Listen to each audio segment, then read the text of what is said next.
నీ ఇకలే కన్ను కొట్టాయా నటం లకలకలే కచ్చగట్టాయా మజాగా మడతేస్తివే పీచు మిఠాయా నేను తన మీద ప్రాణం పెట్టుకున్నాను, అది కాస్త అర్థమయ్యేలా చెప్పండి. సోజావో పడకేస్తా రాయ సుబ్బనాతి అమ్మ వాటంగా పిలిచినదే వాటర్ బాటిల్ మోతే నువ్వెందుకు ఎప్పుడు గుండుతోనే ఉంటున్నావు? స్టైల్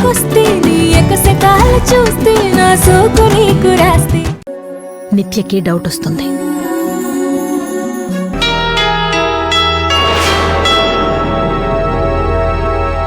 నువ్వు వెళ్ళి మీటింగ్ హాల్లో కూర్చో. సరే మేడం.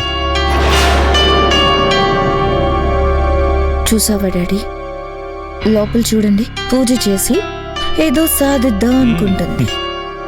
పాపం తనకి తెలియదు కదా ఆస్తులన్నీ కాసేపట్లో మన పేరు మీదకి వస్తాయని. అవును బేబీ, పిచ్చిది. చేని ఏం చేస్తుందో చూద్దాం.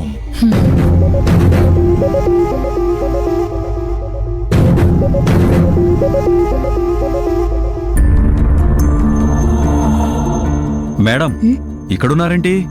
లోపలికి వెళ్దాం రండి. దామోదర్ గారు మీతో మాట్లాడాలి. ఏంటి మేడం, మళ్ళీ ఏమన్నా మనసు మార్చుకున్నారా? వాటాల్లో ఏమన్నా తేడా వచ్చిందా? లేదు దామోదర్ గారు, వాటాల్లో తేడా ఏం లేదు. మీరు చెప్పినట్టే 60% మీరు తీసుకోండి, 30% నాకివ్వండి. ఈ విషయంలో ఎలాంటి చేంజెస్ లేవు. కాకపోతే నేను మీటింగ్లో మీ మనిషిలా కాకుండా రోజా మనిషిలా ఉంటాను. అదొక్కటి మీరు గుర్తుపెట్టుకోవాలి. సరే మేడం, దాందేముంది? అగ్రిమెంట్ అయిపోతే ఇక రోజా మనిషి లేదు, మా మనిషి లేదు, అంతా సద్దుమణిగిపోతుంది. మన పని మనం చేసుకోవచ్చు. హ్యాపీగా మీకు రావాల్సిన డబ్బులు మీరు తీసుకోండి, నేను చేయాల్సిన పని నేను చేస్తాను.